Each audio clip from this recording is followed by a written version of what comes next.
कामदा एकादशी चैत्र महीने की शुक्ल पक्ष में मनाई जाने वाली एक पवित्र हिंदू व्रत है। यह हिंदू नववर्ष की पहली एकादशी होती है। इस दिन एकादशी के दिन को भगवान विष्णु और माँ भगवती लक्ष्मी की आराधना करने के लिए उत्तम माना गया है। यह एकादशी भगवान विष्णु को समर्पित है।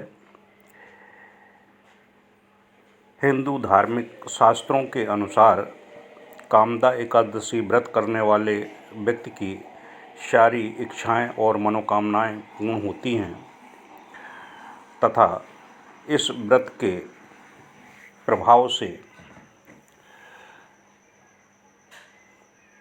व्रत का सही ढंग से पालन करने वाले व्यक्ति का जीवन के समस्त पापों का नाश भी होता है। कामदा एकादशी 2023 संवत्सर 2080 में कामदा एकादशी चैत्र मास की एकादशी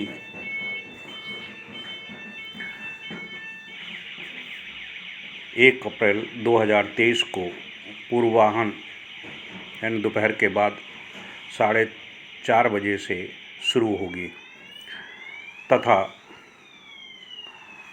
2 अप्रैल 2023 को एकादशी 5:02 पर समाप्त होगी। पारण समय 1 अप्रैल 2023 को दोपहर 1:39 से अपराह्न 4:12 बजे तक है। हरिवर्षा अंतिम क्षण 2 अप्रैल 2023 को सुबह 10:58 तक। कामदा एकादशी व्रत का महत्व। कामदा एकादशी हिंदू धर्म का एक महत्वपूर्ण दिन है। इस दिन भगवान वासुदेव की कृपा पाने के लिए उनकी पूजा की जाती है। पौराणिक मान्यताओं के अनुसार जो भक्त पूरी श्रद्धा एवं विधि विधान से कामदा एकादशी का व्रत करता है उसकी सारी इच्छाएं पूर्ण हो जाती हैं। मान्यताओं के अनुसार यह भी कहा गया है कि यदि सुहागिन स्त्रियां कामदा एकादशी का व्रत रखती हैं तो उन्हें अत्यंत ही सौभाग्य की प्राप्ति होती है। यदि कामदा एकादशी के व्रत को सच्चे मन और श्रद्धा से किया जाए तो सारे पापों से भी मुक्ति मिल जाती है और उसके कष्टों का निवारण होता है।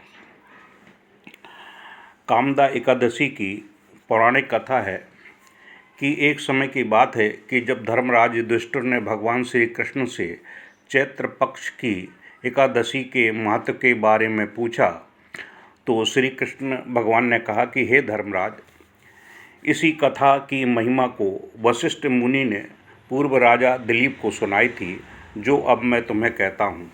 ध्यानपूर्वक सुनो। प्राचीन समय में भोगीपुर नामक एक नगर था। उस नगर में पुंडरीक नामक राजा राज करता था। यह बहुत ही वैभवशाली और ऐश्वर्य से युक्त था। इस नगर में अनेक अप्सरा, किन्नर और गंधर्व वास करते थे। वहाँ ललिता नाम की एक अति सुंदर अप्सरा अपने पति ललित नामक गंधर्व के साथ रहती थी। दोनों के बीच में अत्यंत प्रेम था और वह एक दूसरे के बगैर दोनों व्याकुल हो जाते थे यदि नहीं मिलते थे तो। एक बार राजा पुंडरीक के दरबार में अन्य गंधर्वों के साथ ललित भी गान कर रहा था। गाते गाते उसने अपनी पत्नी ललिता की याद आ गई और ध्यान भटकने के कारण ललित का स्वर पर नियंत्रण नहीं रहा।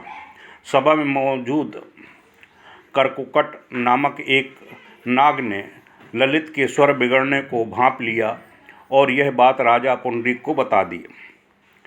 यह बात सुनकर राजा पुंडरीक को क्रोध आया और क्रोध में उसने ललित को राक्षस बनने का श्राप दे दिया।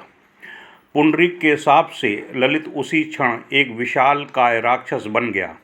ललित राक्षस बन के वन में घूमने लगा और वहाँ उसने बहुत सारे दुखों का सामना किया। यह बात जब ललिता को पता चली तो वह अत्यंत दुखी हुई और वह अपने पति के पीछे पीछे जंगल में घूमने लगी। वन में भटकती हुई ललिता अपने पति के कष्टों के निवारण का उपाय ढूंढने लगी। भटकते भटकते ललिता को एक सुंदर आश्रम दिखा जहाँ एक मुनि बैठे हुए थे। ललिता आश्रम में गई और मुनि को अपनी व्यथा सुनाई। ललिता की व्यथा सुनकर मुनि को दया आ गई और उन्होंने ललिता को कामदा एकादशी व्रत करने को कहा। मुनि के आशीर्वाद पाकर गंधर्व पत्नी ने श्रद्धापूर्वक कामदा एकादशी का व्रत किया और इस व्रत के प्रभाव से ललित को श्राप से मुक्ति मिल गई और वह अपने पुराने सुंदर रूप में आ गया। इस प्रकार से इसकी कामदा एकादशी की महत्वता है।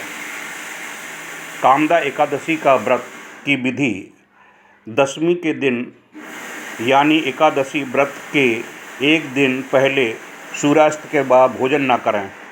कामदा एकादशी के व्रत को पूरा दिन रखा जाता है। उस दिन एक भी बूंद पानी ग्रहण नहीं किया जाता है। एकादशी के व्रत की शुरुआत सूर्य देवता को प्रणाम करने से होती है। इस व्रत के दिन सुबह सुबह जल्दी उठकर स्नान करने के पश्चात स्वच्छ वस्त्रों को धारण किया जाता है। वस्त्र धारण करने के पश्चात गंगा जल छिड़ककर पूजा स्थल को पवित्र किया जाता है। उसके बाद एक लकड़ी की चौकी लेकर उस पर पीला कपड़ा बिछाया जाता है। उस चौकी पर भगवान विष्णु की मूर्ति लेकर उन्हें स्थापित किया जाता है। उसके बाद हाथ में जल लेकर भगवान विष्णु का ध्यान करते हुए व्रत संकल्प लिया जाता है। इसके बाद भगवान की मूर्ति के सामने दोनों हाथ जोड़कर भगवान को प्रणाम किया जाता है और उन्हें हल्दी, चंदन इत्यादि फल फूल चढ़ाए जाते हैं। फिर भगवान की मूर्ति को रोली से, चंदन से और पंचामृत अर्पित किया जाता है। भगवान विष्णु को तुलसी बहुत प्रिय है, इसलिए उन्हें तुलसी के पत्ते भी चढ़ाए जाते हैं। इसके बाद एकादशी की कथा की पाठ की जाती है और प्रभु भगवान विष्णु को भोग अर्पित किया जाता है। ऐसा माना जाता है कि भगवान तुलसी के बिना भोग को ग्रहण नहीं करते हैं, इसलिए श्री हरि को भोग लगाते समय तुलसी का पत्ता जरूर चढ़ाएं। भोग लगाने के थोड़ी देर पश्चात भगवान को प्रणाम करके भोग दिया जाता है। शाम की पूजा के बाद तुलसी जी के आगे घी का दीपक अवश्य जलाया जाता है ताकि इससे तुलसी को प्रसन्न किया जा सके। ऐसी मान्यता है कि तुलसी जी के प्रसन्न होने पर भगवान विष्णु स्वतः ही प्रसन्न हो जाते हैं। इसके बाद ब्राह्मणों को भोजन कराया जाता है और उन्हें दान दक्षिणा देने के पश्चात भोजन ग्रहण किया जाता है। एकादशी व्रत के दिन ध्यान रखने वाली विशेष बातें। एकादशी कामदा एकादशी के दिन सूर्यास्त के पश्चात भोजन नहीं ग्रहण करना चाहिए। भगवान विष्णु को भोग लगाने के समय तीखी चीज़ों का इस्तेमाल न करें। भगवान को सादा भोग लगाएं तथा मीठे पकवान भोग में जरूर चढ़ाएं।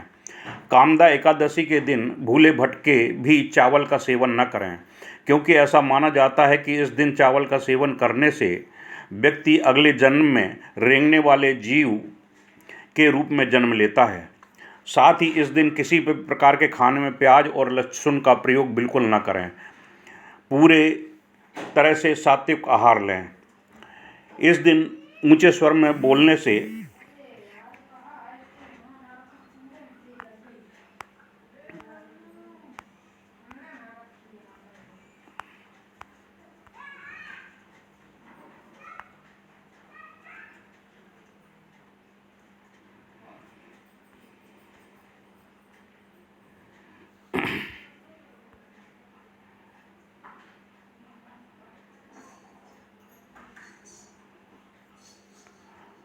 किसी प्रकार के अपशब्द नहीं कहना चाहिए।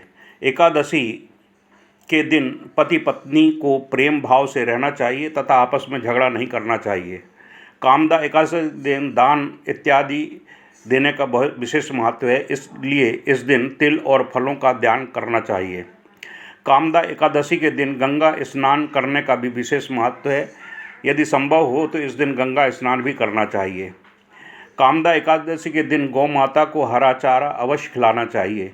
यदि किसी व्यक्ति के विवाह में देरी हो रही हो तो इस दिन व्यक्ति को केसर, केला, गुड़ और चने की दाल दान में करनी चाहिए, जिससे इस व्यक्ति के विवाह की संभावनाएं बढ़ जाती हैं।